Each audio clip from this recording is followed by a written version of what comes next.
Welcome back to our channel. நான் தான் உங்கள் ஃபேவரட் தமிழ்னு பேசிகிட்டு இருக்கேன். இன்றைக்கான வீடியோவில் என்ன பார்க்க போகிறோன்னு பார்த்தீங்கன்னா, கோயம்புத்தூரை கல்யாணம் பண்ணியிருக்காரு. இவரை பற்றி பார்த்தீங்கன்னா பார்க்க போகிறோம்.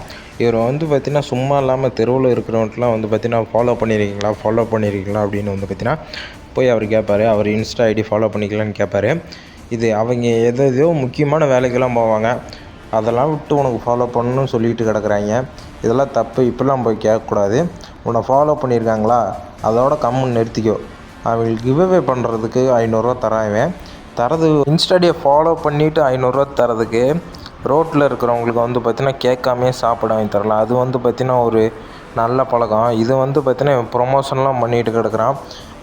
இவன் ப்ரொமோஷன் பண்ணிட்டு சம்பாரிச்சிட்டு போகிறதுக்கு நம்ம இவனுக்கு ஃபாலோ பண்ணணுமா? அதனால் பார்த்தீங்கன்னா இவனை அன்ஃபாலோ பண்ணிவிட்டு நான் இவன் பார்த்தீங்கன்னா இவன் ஒருத்தர்கிட்ட கேட்குறான். நீங்கள் கேளுங்க. இருக்கீங்களா? ஃபாலோ பண்ணுங்க. நீங்கள் கோயம்புத்தூர் மாப்பிள்ளை ஃபாலோ பண்ணியிருக்கீங்களா? சபா இப்பவே கண்ணை கட்டுது. அண்ணா அண்ணா அண்ணா அண்ணா நீங்க கோயம்புத்தூர் மாப்பிள்ளை ஃபாலோ பண்ணிருக்கீங்களா?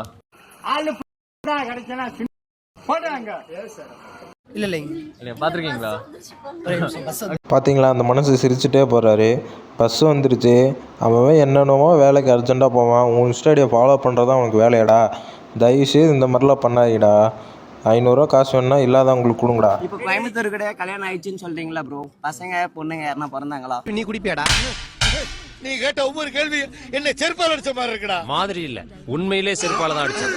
சரி, ஃபீல் பண்ணாத. ஆமா ப்ரோ, நீங்க எல்லாம் தான் என் பசங்க. கோயம்புத்தூர் மாப்பிள்ளை அப்புறம் என்னன்னா காசு பார்த்திங்கன்னா இவர் ரோட்டில் போட்டு போவாராமா. அதை பார்த்திங்கன்னா எடுத்துகிட்டு ஸ்டோரி போட்டணுமாம்மா. அதுக்கு நீ பேசாமல் ஒருத்தன் கையில் கொடுத்தனாலே நல்ல விஷயம். அது யாருக்காச்சும் சாப்பாடாச்சும் வாங்கி தரலாம். லெஃப்ட் ஹேண்டில் நான் காசு வச்சுருந்தேன். அது உட்காந்து இடம் இருக்குல்ல, அதுக்குள்ளே போட்டுட்டேன். You can go. என்னடா இப்படி வியாபாரம் பண்றீங்க? Take that and enjoy your money. But ஒரு பர்சனுக்கு தான் கிடைக்கும். மற்றவங்க 80 ரூபாய் தயிர் சாதம் பாருங்க, எவ்வளவு குவான்டிட்டி ஜாஸ்தியா இருக்கு தெரியுமா? நான் அங்கதான் உட்கார போறேன். உட்காரதுக்குள்ள சாப்பிட்டு முடிச்சிடலாம், அந்த அளவுக்கு குவான்டிட்டி இருக்குங்க. 80 ரூபாய்க்கு சரியான வார்த்தை. போமோகிரானேட் சாப்பிட்டா பிளட் வளரும். பாருங்க உள்ள எவ்வளவு இருக்குன்னு.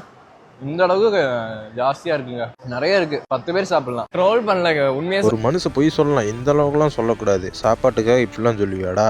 அங்கே போய் பார்த்தீங்கன்னா குவான்டிட்டி இருக்காமா. குவான்டிட்டி சொல்லி கட்டுறான். போகிறதுக்குள்ளே சாப்பிடலாமா? அதுக்கே அங்கே போகிற அங்கேயே நின்று சாப்பிட வேண்டியதானே. ஹோமோகிராண்டு பிரெட் வளருமாம்மா. பேச்சை பார்த்தீங்களா? சாப்பாட்டுக்காக என்ன வேணால் சொல்லலாமாடா? வாயி உருட்டு நீ. அப்புறம் இந்த வீடியோ எதுக்கு போட்டதுன்னா, அவனுக்கு பிடிச்சவங்க 1000 பேர் கூட இருக்கலாம். ஆனால் இவனை பிடிக்காத சில பேர் பார்த்தீங்கன்னா 100 பேராச்சும் இருப்பீங்க. அந்த 100 பேருக்காக தான் பார்த்தீங்கன்னா இந்த வீடியோ போடுறது. என்னடா மாற்றி சொல்கிறேன்னு கேட்காதீங்க. ஏன்னா இவனை பார்த்தா எனக்கு எரிச்சல் ஆகுது, உங்களுக்கு எரிச்சல் ஆகுது. இப்படி தான் நான் பண்ணுறது. இந்த வீடியோவில் இருக்கிறதா உங்களுக்கு தோணுதுன்னா மறக்காமல் கமெண்டில் சொல்லுங்கள். இவனை கழுவி ஊற்றுங்க. என்ன கழுவி ஊற்றுனாலும் சரி நான் ஏற்றுப்பேன். இவனை கழுவி ஊற்றுங்க கைஸ்.